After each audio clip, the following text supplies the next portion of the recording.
우리 장로님, 안수 집사님, 네, 그냥 풍기시는 거는 장로님 같고 언뜻 보면 목사님 같고 막 그렇습니다. 네,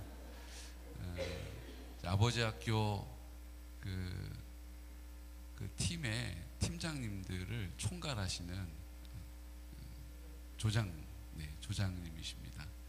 근데 오늘 그 명단을 이제 잘 기도하면서 명단을 먼저 이렇게 확정을 지으시기 위해서 명단 받으러 오늘 오신 거예요. 안 목사님이 파일로 보내드렸는데 직접 받아야 직성이 풀린다고 오신 거예요. 여러분, 참 우리 하나님께서 어쩜 이렇게 충성된 분들을 우리에게 붙여주셨는지 모르겠어요. 그쵸? 여러분, 귀찮은 거 싫은 사람이 있어요? 귀찮은 건 귀찮은 거잖아요. 그쵸? 그런데도 걸음아 나 살려라 이렇게 오셔가지고 명단을 이렇게 받아서 너무 기대에 찬 얼굴로 인사를 건네는 우리 조장님, 안수 집사님, 너무 훌륭하십니다. 이번 아버지 학교를 통해서 하나님께서 놀랍게 역사하실 줄로 믿습니다. 그래요. 정말로 기대를 합니다. 제가 어제 아버지 학교 그 지부장님이 계시거든요. 장로님이신데, 이 장로님 그냥 이렇게 뵈서는 잘 몰랐는데 헬기 조종하시는 파일럿이었더라고요. 그리고 저희 지난번에 준비 기도회 하러 왔을 때 25인승 운전해가지고 그 아버지 학교 스태프들을 다 차에 태워서 이렇게 오셨어요. 그래서 왜 안 보이시나 그랬더니 버스 운전하고 오셨다고 그러더라고요. 헬리콥터를 운전하시면 버스도 그냥 할 수 있나 봐요. 그죠? 제가 듣기로는 여객기 운전하시는 분은 그 밑으로는 다 할 수 있다라고 들은 것 같아서 그래요. 근데 제가 지부장님께 전화를 드려서 이런 상담을 드렸어요. 무슨 상담을 드렸냐면, 지부장님, 우리 남전도 회원들이 저는 같이 하고 싶은데 혹시라도 제가 그 팀에 조가 나뉘는데 조에 제가 들어가서 저랑 같은 조가 되시면 또 이런저런 마음을 열고 나눠야 하는데 혹시 목사님이 이거 아시면 조금 그런데 에이, 나중에 하지 뭐, 그리고 나누는데 조금 제가 좀 어려움을 주면 어떡하죠? 만약에 그렇게 되면 제가 참석은 다 할 거지만 조의 편성이 안 되고 그냥 제가 함께 하는 것도 생각해 봤습니다. 이렇게 여쭤봤어요. 그랬더니 이 지부장님께서, 장로님께서 저한테 뭐라고 하셨냐면요, 예 목사님, 원래 목회자 아버지 학교가 또 따로 있어요. 그러니까 이제 목회자들끼리 모여서 목회자들만의 또 그 정서가 있잖아요. 그러니까 이제 그런 시간을 따로 아버지 학교가 있죠. 예, 그렇게. 그러니까 이제 우리 평신도 남전도 회원들이 있는 곳에 제가 덩그러니 가서 같이 앉아가지고 막 나누다 보면 마음을 활짝 열지 못하는 일이 생길까봐 제가 이제 그게 조금 염려가 돼서 여쭤본 거예요. 자, 지부장님이 뭐라고 얘기하셨을까요? 그럼 목사님은 빠지세요, 이렇게 얘기하셨을까요? 이렇게 얘기하시더라고요. 목사님, 그럴 수도 있죠. 그런데요, 하루나 이틀만 지나면 목사님이 계시든 안 계시든 다 마음을 활짝 열고 나누게 됩니다. 그렇게 얘기하시더라고요. 맞죠? 예. 이게 체면, 자존심 그것 때문에라면 안 열리죠. 이게 절대 안 열려요. 그런데 성령님이 그 시간 가운데 그 마음을 만지시면, 터치하시면 앞에 담임 목사가 있던 앞에 누가 있던 관계없이 입을 열고 마음을 활짝 열게 될 줄로 믿습니다. 제가 그 얘기를 딱 듣는데 성령님이 제 마음 가운데 말씀하시는 음성을 들었어요. 뭐라고 하셨는지 아세요? 네가 먼저 다 열어라. 맞아요? 그렇게 되는 거예요? 제가 그래서 제 마음을 그냥 활짝 제가 먼저 푼수떼기처럼 다 열려고 그래요. 아멘? 기가 막히겠죠?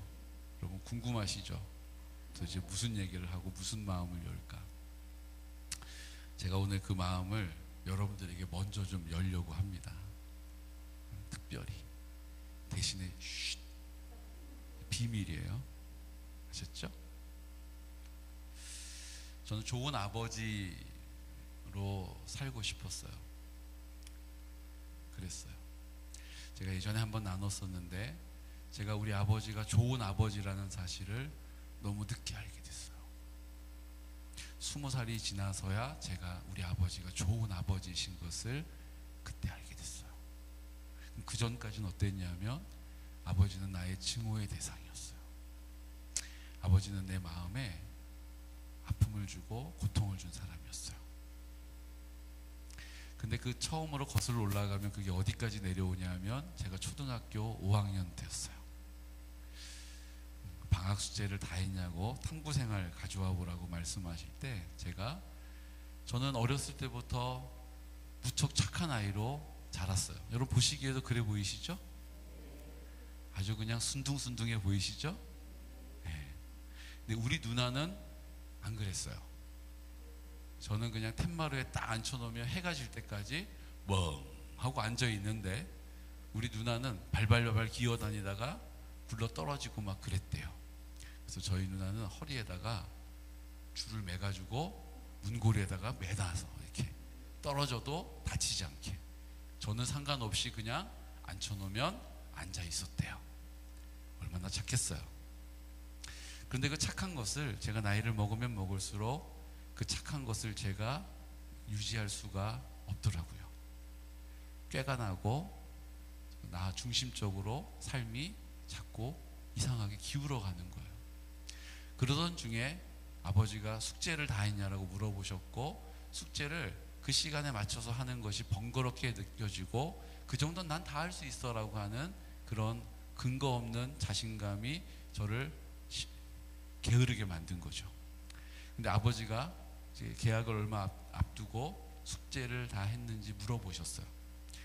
그때 제가 뭐라고 그래야 돼요? 아버지 이제 하면 돼요. 열심히 해볼게요. 이렇게 얘기했으면 참 좋았을 텐데, 저는 좋은 아들이고 싶은 마음 때문에 다 했어요.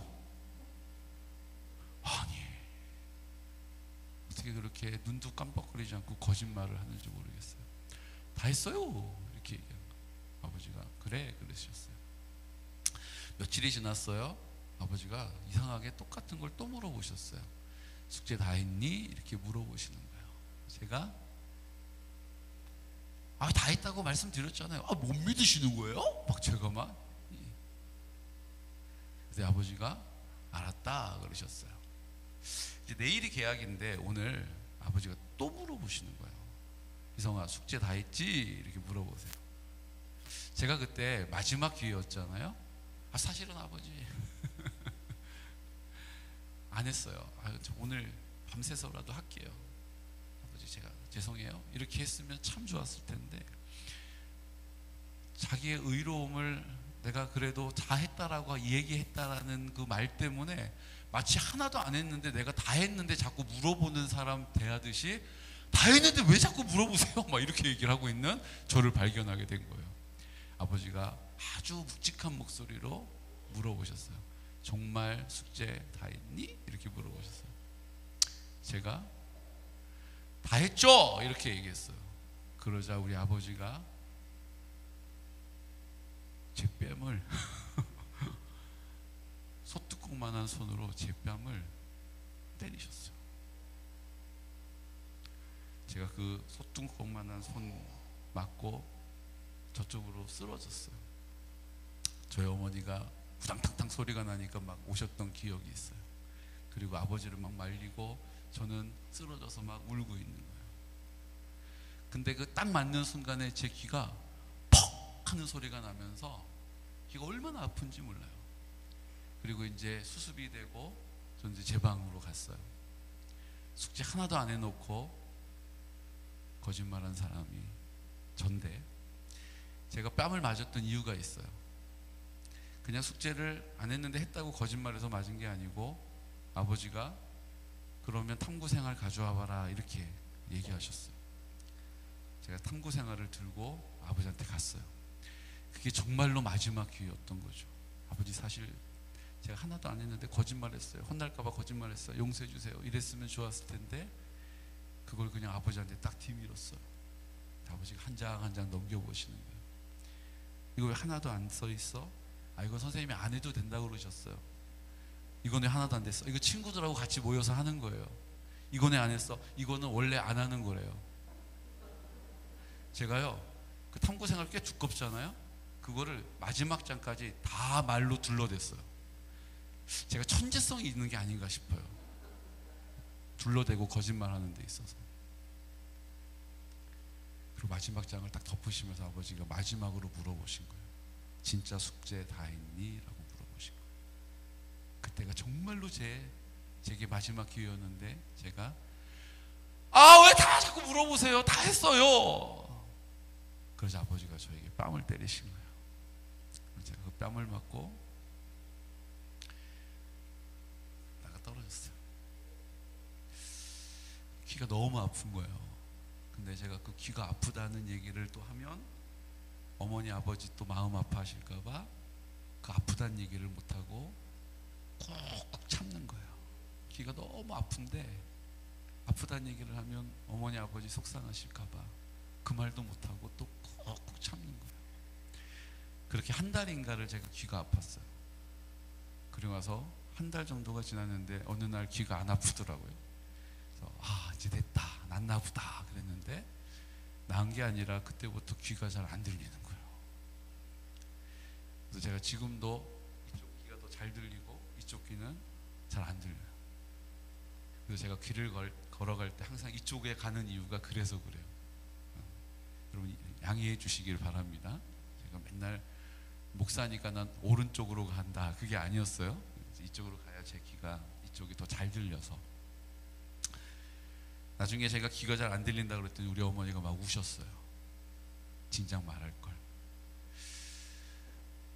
근데 그때부터 제 귀 안 들리게 만든 나쁜 놈이 돼버린 거예요. 그리고 앞에서는 하나님의 사랑을 얘기하지만 나에게는 가식 덩어리처럼 보였어요. 그래서 그때부터 아버지에 대한 미움이 중학교로 올라가고 고등학교로 올라가고 그 미움이 계속 차곡차곡 쌓여가기 시작하는 거예요. 저의 꽃다운 그 청춘을, 학창시절을 그냥 오롯이 아버지에 대한 미움으로 그 미움을 쌓으면서 살았어요. 그리고 이제 드디어 대학을 가고, 근데 제가 이제 마음 같아서는 그냥 확 그냥 아버지 그냥 밀쳐버리고 싶은데 제가 착하잖아요. 거기다가 이제 고등학교를 올라갔는데, 고등학교 올라갔더니 이게 웬일입니까? 우리 교회 장로님이 교장 선생님이에요. 우리 교회 집사님이 우리 담임 선생님이에요. 저는 성적표를 교무실로 받으러 갔어요.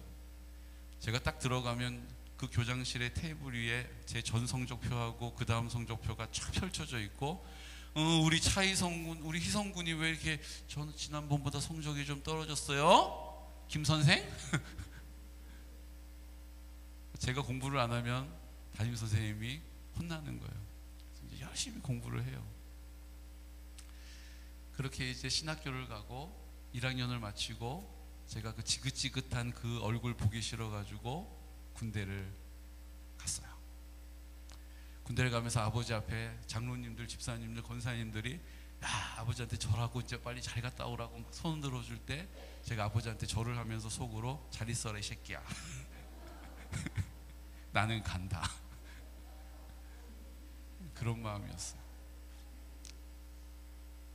진짜 나를 고통스럽게 만든 장본인, 내 마음에 상처를 준 가해자, 이중인격자, 싹군, 그랬어요.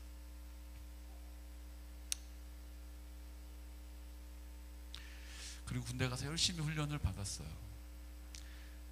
그리고 그때 제가 군대 생활할 때 편지가 금방금방 도착하지를 않고, 그때 무슨 사건이 있었는지 한꺼번에 몰아가지고 퇴소하는 즈음에 제가 자대 배치 받은 다음에 어머니가 보낸 편지를 받았어요. 자대 배치를 받고 10주 동안 더 훈련을 받아야 되는 일정을 힘들게 감당하고 있을 때 편지가 도착한 거예요. 그 편지에 뭐가 써 있었냐면 어머니에게 이런 편지가 왔어요. 저희 그때 마포에 살고 있었거든요.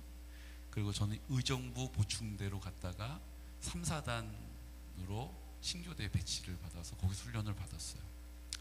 근데 제가 의정부 306 보충대에 갔을 때 우리 아버지가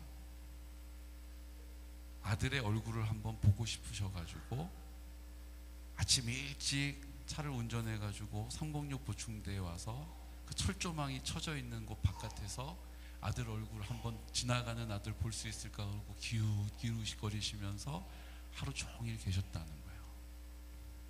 그때가 2월이었어요. 그리고 오셔가지고 그 다음날 그 아들 얼굴을 한번 보고 싶어서 또 운전을 해서 306 보충대까지 의정부까지 오셔서 또 서성서성 그 아들 얼굴을 한번 보겠다고 서 계시다가 몸살이 나셨다는 거예요. 그래서 지금 아버지가 누워 계시다, 알아 누우셨다, 그 내용이 거기에 이렇게 써져 있는 거예요. 제가 근무를 설 때 그 빨간 취침등 아래에서 그걸 읽는데 그 아버지가 알아 누워 계시다라는 것을 딱 읽는 순간에 제 마음에 저에게 손찌검을 하실 때 그 아버지의 마음이 제 안에 훅 하고 느껴지는 거예요. 너무 사랑하는 아들이 계속해서 거짓말하고 있는 그 모습을 보는 그 괴통, 그 아픔을 제가 그날 그 시간에 느낀 거죠. 날 이렇게 사랑했구나 우리 아버지가. 근데 나는 그 아버지의 사랑을 오해하고 살았구나. 그래서 제가 그 자리에서 주저앉고 그날 제 마음의 아픔과 상처, 앙금이 다 깨끗하게 씻겨졌어요. 하나님이 하시니까 제 정말 찬란한 제 학창 시절이 정말 늘 어두웠고 늘 음침했거든요. 근데 그 모든 것을 하나님이 다 그 밤에 만져주시고 하나님이 그 밤에 해결해 주시더라고요. 하나님이 하시면 제한이 없습니다. 하나님이 하시면 불가능하지 않아요. 여러분, 거의 10년이라는 시간을 미움으로 똘똘 뭉쳐 있었던 제 마음을 하나님이 열어 제껴버리시더라고요. 그리고 제가 가장 사랑하는 분이 우리 아버지가 됐어요. 가장 존경하는 분이 아버지가 됐어요. 그리고 아버지 목회 가셨을 때 제가 6년 동안 충청북도 계산군 청청면 후영리를 우리 아이들 데리고 맨날 내려갔다 올라왔다 했던 일을 할 수 있었던 힘도 그 아버지의 사랑 때문이었다라고 말씀드릴 수가 있겠죠. 이 얘기는 제가 이미 한번 했었던 얘기잖아요. 근데 저는 그래서 더 좋은 아버지가 되고 싶었어요. 그래서 우리 아들들을 키울 때 정말 좋은 아버지가 될 수 있는 수고와 노력을 아끼지 않으려고 무척 힘썼어요.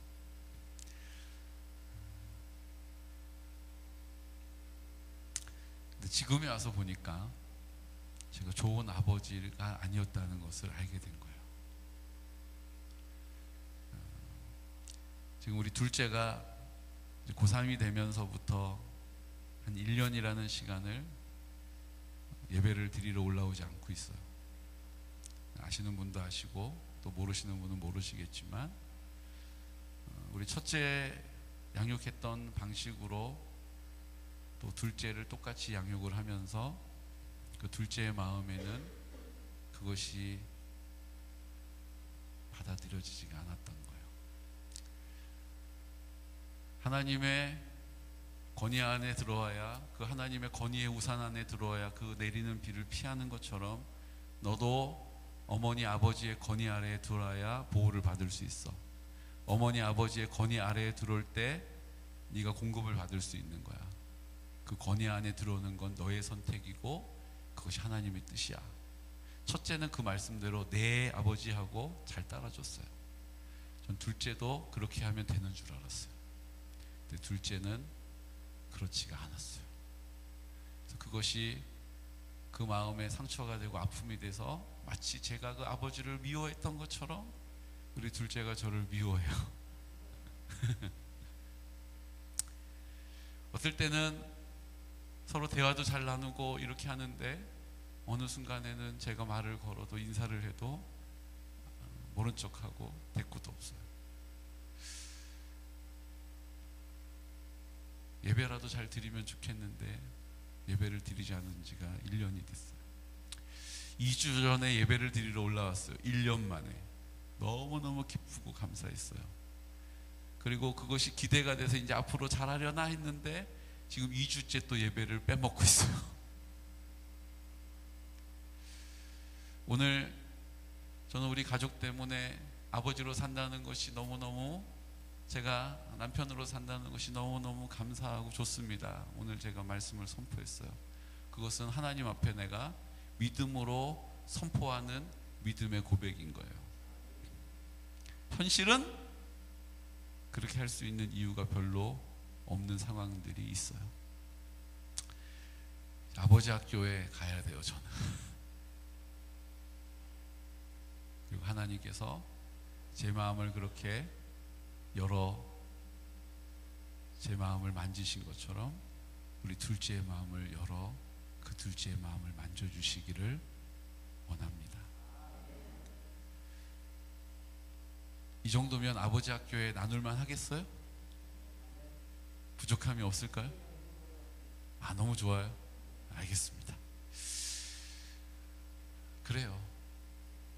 우리 목사님 참 다 잘하시고 아이들도 잘 키워내신 것 알고 계셨는데 그렇지 않은 모습 보여줘서 죄송합니다. 그런데 저는 괜찮아요. 왜냐하면 저는 하나님을 믿기 때문이에요. 이미 하나님이 저의 닫혀있던 그 마음을 제끼어버리시는 것을 제가 경험했기 때문이에요.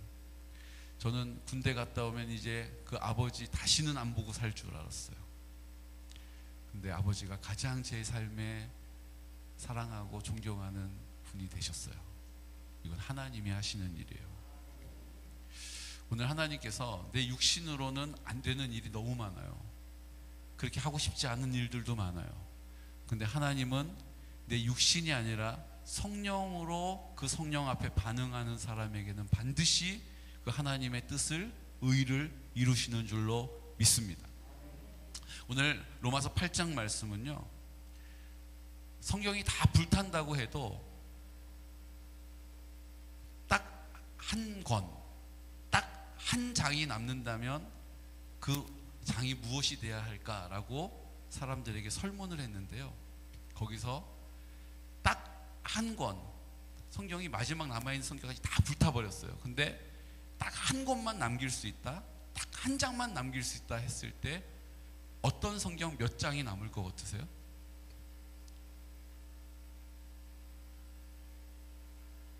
제가 이걸 왜 여쭤보겠어요? 빨리 생각을 해보세요.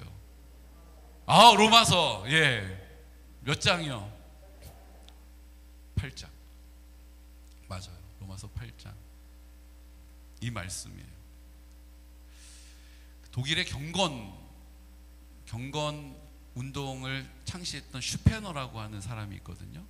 이분은 경건 훈련에 독일에서 가장 유명하게 알려진 분이에요. 그분이 뭐라고 얘기했냐면요, 이 로마서 8장을 우리가 가지고 있는 보석 중에서 가장 찬란하게 빛나는 부위가 로마서 8장이다라고 이분이 얘기했어요. 뭐라고요? 성경에 나와 있는 내용 중에 가장 찬란하게 반짝반짝반짝 빛나는 것이 어디냐 하면 로마서 8장이라고 얘기했어요. 로마서 8장은요, 어느 교회에 가면 8장 1절부터 마지막 절까지를 암송하는 교회가 있어요. 그래서 암송대회를 해요. 왜 그래요? 로마서 8장을 암송하는 큰 유익이 있기 때문이에요. 그럼 그 로마서 8장 말씀을 오늘 우리가 1절부터 11절까지 보려고 합니다. 결코 짧은 분량이 아닌데 로마서 8장 말씀을 전체를 다 암송하는 도전을 하는 교회들이 많이 있어요. 로마서 8장이 주는 유익이 있기 때문이에요. 그 중에 1절부터 11절 말씀까지를 오늘 우리가 받으려고 합니다. 우리 1절과 2절 말씀 함께 화면을 보시고 선포할까요? 그러므로 이제 그리스도 예수 안에 있는 자에게는 결코 정죄함이 없나니 이는 그리스도 예수 안에 있는 생명의 성령의 법이 죄와 사망의 법에서 너를 해방하였습니다. 아멘. 그리스도 예수 안에 있는 자에게는 결코 정죄함이 없다라는 거예요. 이 정확하게 이 그리스도 예수 안에 있는 자에게란 뜻은요, 그냥 예수 믿으면 결코 정죄함이 없다는 뜻이 아니에요. 우리가 정죄함이 없는 인생이 된다는 의미는 예수님이 내 안에, 내 마음 가운데 주인이 되실 때 우리는 정죄함이 없게 된다는 거예요. 아멘? 그러니까 그냥 내가 교회 다닌다고 정죄함이 없어지는 게 아니에요. 그냥 예수님을 내가 믿습니다라고 말했다고 정죄함이 없어지는 게 아니에요. 예수님이 내 마음 가운데 생명이 되시고 빛이 되셨음을 믿는 믿음을 고백하는 사람에게는 정죄함이 없다라는 거예요. 왜요? 주님이 내 마음을 깨끗하게 하시고 내가 모든 죄악 가운데 나를 씻어주셨기 때문에 내가 하나님 앞에서 부족함이 있어도 주님이 그 부족함을 채우시는 거예요. 내가 주님 앞에 능력이 모자라면 주님이 주님의 능력으로 채우시는 거예요. 내 안에 기쁨이 부족하면 주님의 기쁨으로 채우신다고요. 내가 감사가 부족하면 주님이 내 감사가 되신다고요. 그래서 우리에게 정죄함이 없다라고 말씀해주고 계시는 거예요.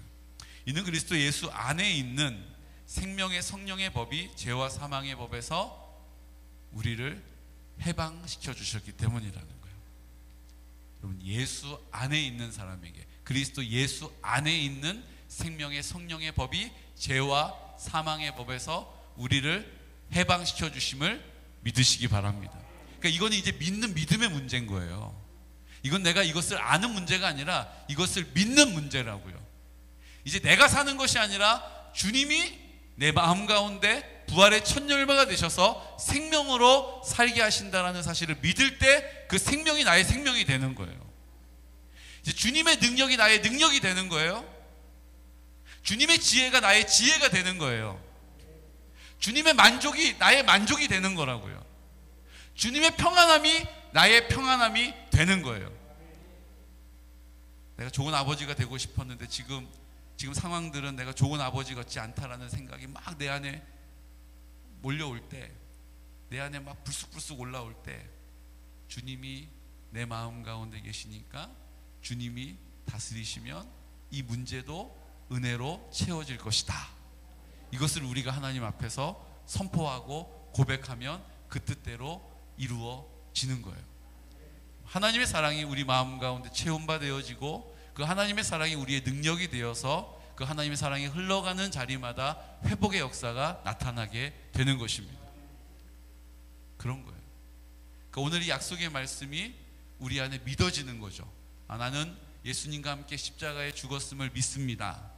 그냥 예수님만 죽으신 것이 아니라 그 죽음이 너무 숭고하기 때문에 오늘 그 콩고물 얻어먹듯이 내가 그 혜택을 입는 것이 아니라 내가 예수님이 십자가에 죽으셨을 때 나도 그 십자가에 죽었음을 믿습니다. 그러니까 사도들이 우리의 구원을 이야기할 때 대신 예수님이 죽어주셨다는 표현을 쓰지 않았어요. 이것은 우리가 신학적으로 이것을 정립하면서 대속의 은혜라는 것을 우리에게 신학적으로 가르치기 시작한 것이지, 사도들은, 예수님의 제자들은 내가 그리스도와 함께 십자가에 죽었다라고 가르쳤다라는 거예요. 내가 그리스도와 함께 십자가에 죽었기 때문에 이제 나는 없는 거라고 선포한 거라는 거예요. 그럼 이제는 내가 산 것이 아니요 그리스도께서 내 안에 사신 것이라. 예수님의 사도들, 예수님의 제자들은 예수님과 함께 십자가에서 우리가 죽었음을 가르쳤고 그들도 그 믿음 때문에 순교하게 된 거예요. 그 믿음 때문에 귀신들이 쫓겨났고 그 믿음 때문에 죽은 자가 살아났고 그 믿음 때문에 병든 자가 나음을 입게 된 것이죠. 오늘도 우리가 그 믿음을 가지면 나는 그리스도와 함께 십자가에 죽었고 난 죽은 그 자리에 흘리신 피로 나를 깨끗이 씻어주셨고 이제 예수님 부활하셔서 부활의 첫 열매가 되셔서 내 마음 가운데 생명으로 오셨고 이제 주님의 생명이 내 생명이 되었습니다. 주님의 생명이 내 생명이 되었습니다. 주님이 내 마음 가운데 사랑으로 전부가 되셨습니다. 이제 내가 사는 것이 아니라 주님이 그 사랑으로 나를 통하여 사는 것입니다.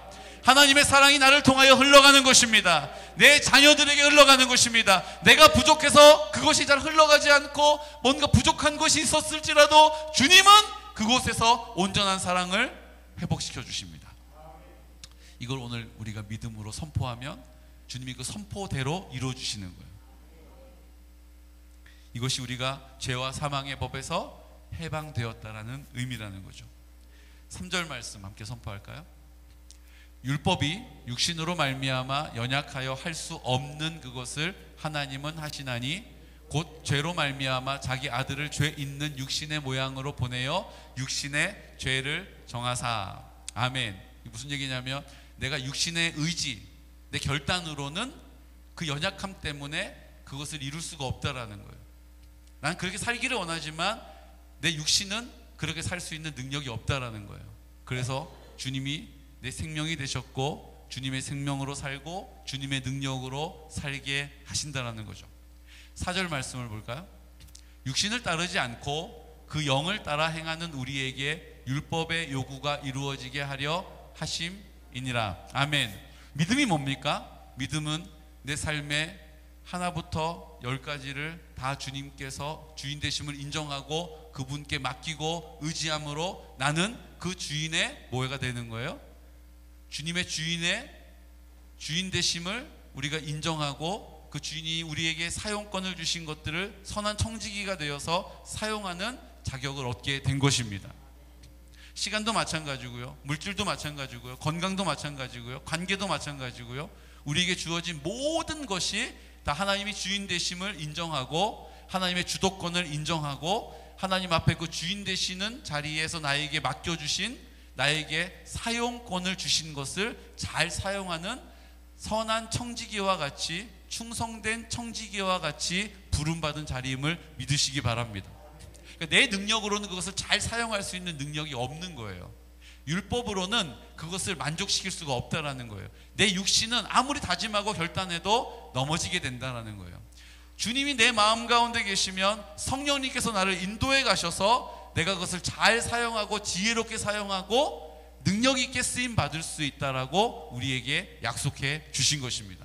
어떻게 가정을 잘 이루어 갈 수 있습니까? 어떻게 우리 건강을 잘 지켜갈 수 있습니까? 어떻게 우리의 관계를 친밀하게 만들어 갈 수 있습니까? 주님이 내 안에 계셔서 나를 인도하시는 대로 순종하고 좁은 문을 열고 좁은 길을 걸어갈 때에 주님이 나와 함께 하시는 은혜와 능력으로 감당하게 되는 것입니다.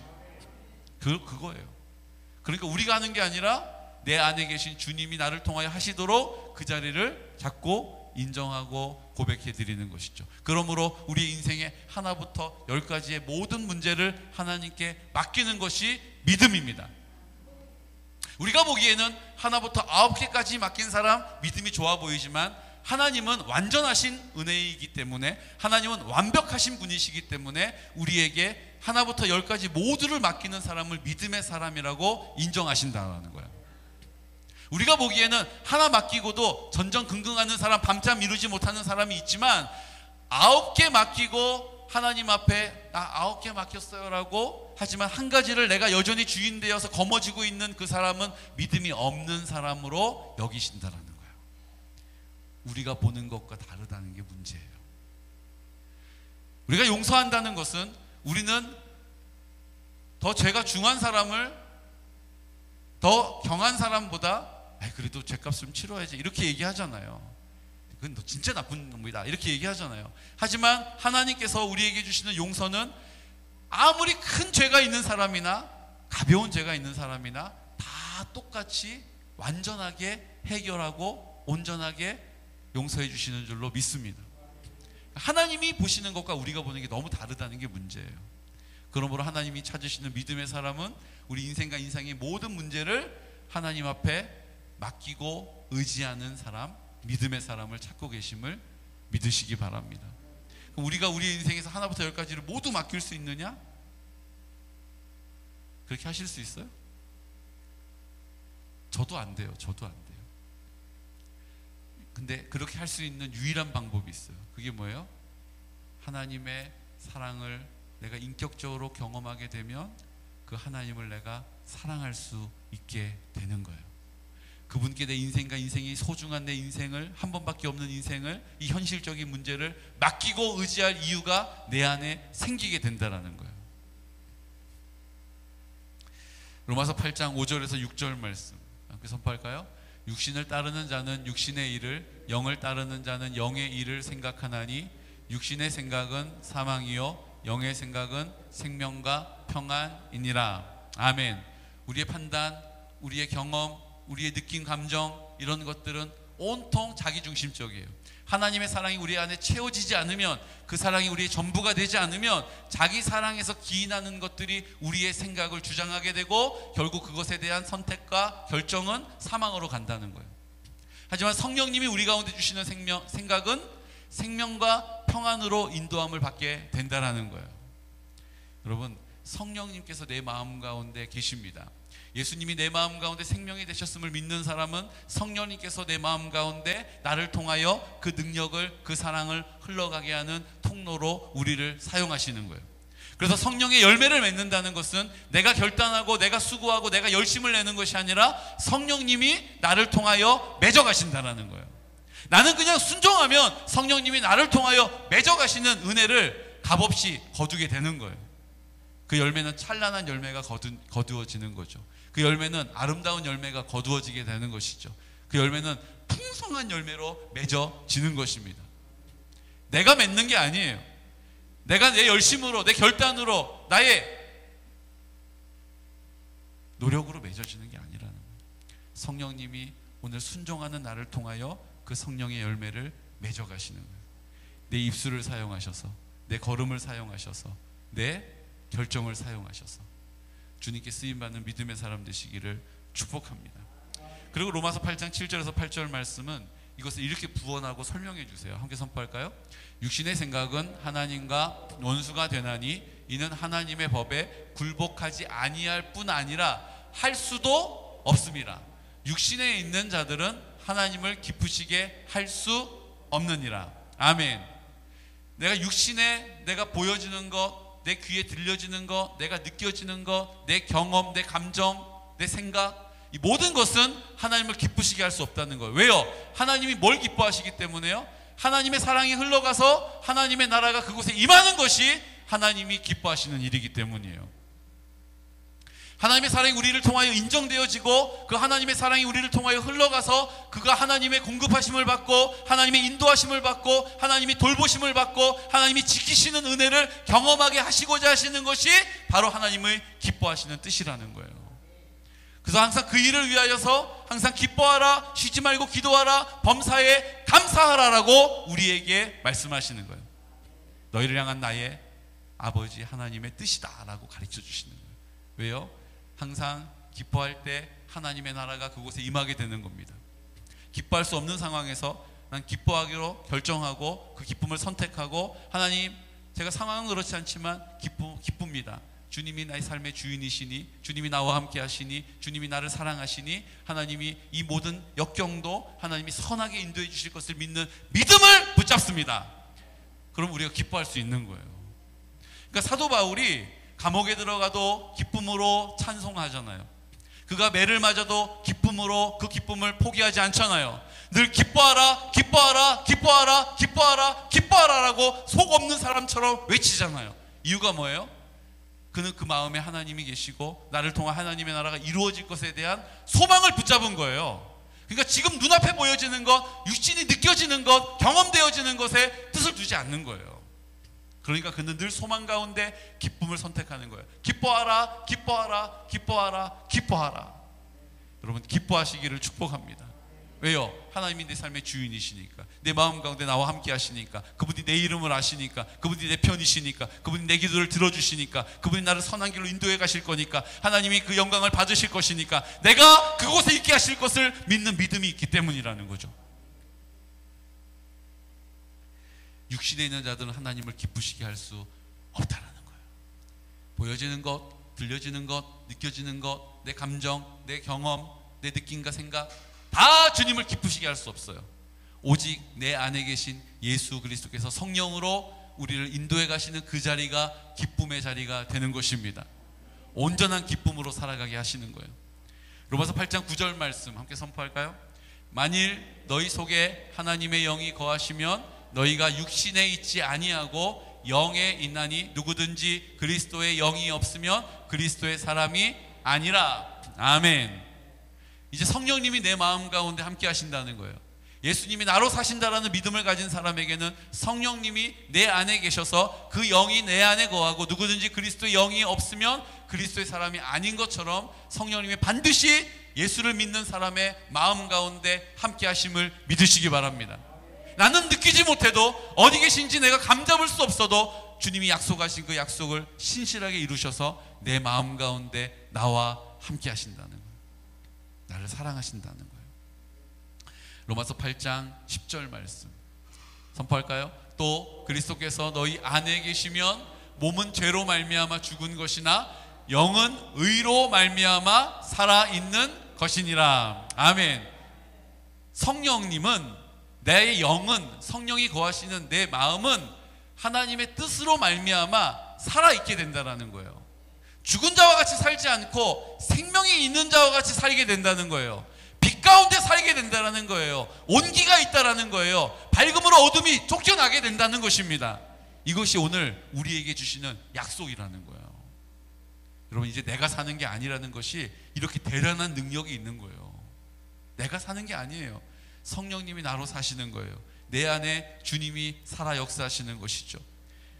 결론적으로 8장 11절 말씀, 예수를 죽은 자 가운데서 살리신 이의 영이 너희 안에 거하시면 그리스도 예수를 죽은 자 가운데서 살리신 이가 너희 안에 거하시는 그의 영으로 말미암아 너희 죽을 몸도 살리시리라. 아멘. 주님이 내 영을 살릴 뿐만 아니라 이 현실에 있는 우리 육신의 한계도 주님께서 어떻게 하시겠다라는 거예요? 살리신다라는 거예요. 생명이 있는 자로 내 영과 혼과 육을 온전케 하시겠다라는 거예요. 여러분, 그 은혜가 우리가 믿는 믿음의 자리에서, 우리가 믿음으로 선포하는 우리 공동체 안에서 반드시 열매 맺게 될 줄로 믿습니다. 그러니까 이것을 믿는 믿음 때문에 지금 나를 보고 아침에 인사도 하지 않는 그 아들을 보면서 도대체 이거 어떻게 해야 되나 조바심이 나지 않는 거예요. 하나님이 이 또한 사용하실 것이기 때문이에요.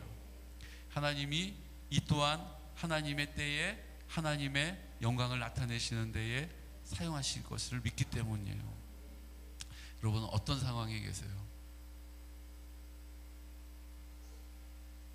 어떤 문제 앞에 계세요? 어떤 것이 이제 육신의 반응을 이끌어가고 있어요? 내가 막 울분이 올라와요? 우울한 마음이 들어요?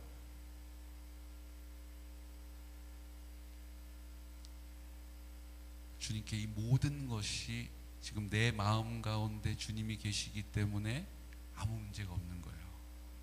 그러니까 이 사실을 마귀가 자꾸 잊어버리게 하려고 우리의 생각, 우리의 생각을 자꾸 조종해서 감정이 올라오게 하고 느낌이 안 좋게 만들고 내가 그것 때문에 마음을 빼앗기게 만드는 너무나 많은 감정을 우리의 앞에 펼쳐놓게 되는 거죠.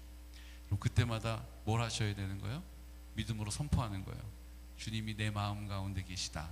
성령님이 나를 통하여 역사하신다. 성령님이 나를 통하여 열매를 맺어가시기를 원하신다. 나는 그분의 손에 들려질 것이다. 나는 그분과 함께 동역할 것이다. 이 문제 앞에서 나는 두려워하지 않는다. 어둠의 영들아, 예수의 이름으로 떠나가라. 부정적인 생각아, 예수 이름으로 떠나가라. 의심하는 마음아, 예수 이름으로 떠나가라. 그때 성령님께서 우리를 통하여 역사하시는 것입니다. 오늘 하나님 아버지 앞에 로마서 8장 말씀을 통하여서 우리의 육신의 생각, 육신의 감정, 느낌, 우리의 판단, 경험, 우리의 생각들은 늘 하나님의 영광을 보지 못하도록 그 자리에 주저앉게 만드는 이유가 됩니다. 하지만 우리는 오늘 주님 내 마음 가운데 계심을 믿는 믿음을 가지고 오늘 그 주님 손 붙잡고 주님 앞에 그 믿음으로 반응하고 그렇지 않은 모든 상황들을 예수의 이름으로 대적하고 그 성령님과 함께 동역하는 믿음의 자리에 서 있는 줄로 믿습니다. 오늘 이 시간 아까 불렀던 찬양을 한 곡 하나님 앞에 드리려고 합니다. 예수님이 나의 피난처가 되십니다. 예수님 내 마음 가운데 나와 함께 하십니다. 그래서 내가 어떤 상황 앞에서도 낙심하거나 두려워하거나 탄식하지 않습니다. 놀라지 않습니다. 실망하지 않습니다. 주님이 내 마음 가운데 계시기 때문입니다. 오늘 그 믿음의 선포를 주님께 고백하고 그 하나님의 사랑으로 날 더 채워주십시오. 주님 내 마음 가운데 전부가 되셔서 나를 주님 마음껏 사랑해 주시고 나도 그 사랑으로 그 사랑이 흘러가는 통로로 쓰임받기 원합니다. 우리 믿음의 선포를 드립시다. 나의 피난처 예수 의지해요. 우리 피난처가 되시는 주님을 기억합시다. 나의 피난처 예수 의지해요. 나의 가는 길에 거센 바람 몰아쳐와도 나의 피난처 예수 의지. 다시 한번 내 형편과 사정을 기억하시면서 나의 피난처 예수 의지. 여러분, 나를 두렵게 만드는 상황이 있습니까? 나의 피난처 예수 의지해요. 나의 가는 길에 거센 바람 몰아쳐와도 나의 피난처 예수 의지해요. 나는 영원히 주님 사랑해요. 나는 영원히 주님 사랑. 우리 가슴에 손을 얹어서 고백합시다. 나는 영원히 주님 사랑해요. 세상 어떤 것도 나의 사랑 끊을 수 없네.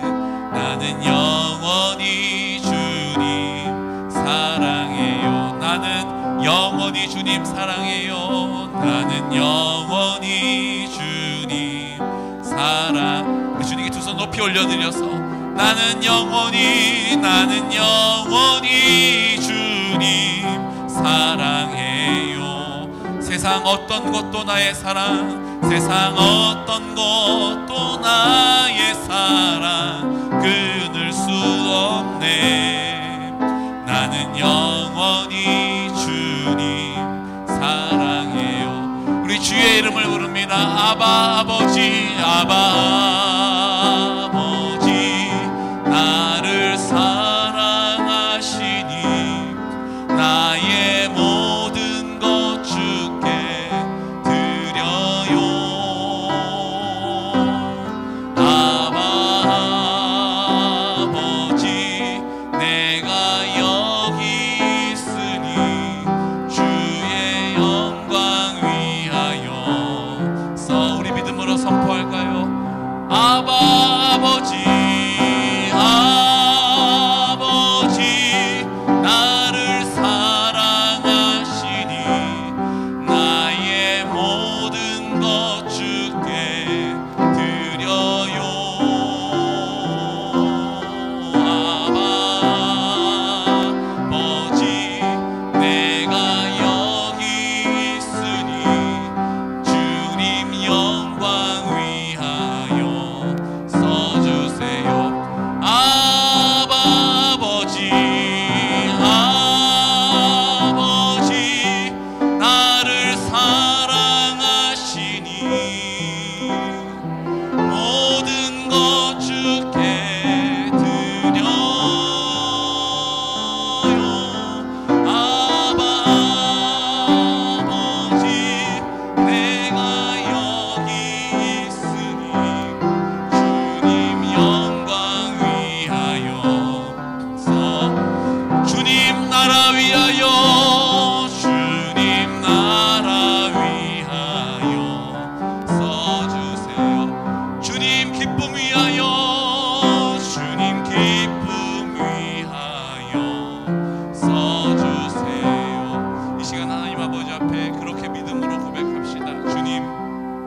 우리가 이 땅을 사는 이유는 이 땅에 하나님의 나라를 살아가는 증인으로 부르셔서 이제 하나님 내 앞에 펼쳐져 있는 모든 상황과 우리 육신의 문제들로 낙심하고 두려워 근심하는 것이 아니라 하나님 그것 가운데 생명이 있음을 나를 통하여 선포하게 하시고 평안하게 하시고 담대하게 하시고 지혜롭게 하시고 하나님의 영광을 나타내실 줄로 믿습니다. 하나님 쓰임받게 하여 주십시오. 나를 통하여 역사하여 주십시오. 하나님의 사랑으로 승리하게 하여 주십시오라고 이 시간 다같이 주의 은혜를 구하며 선포하며 기도드리겠습니다. 주여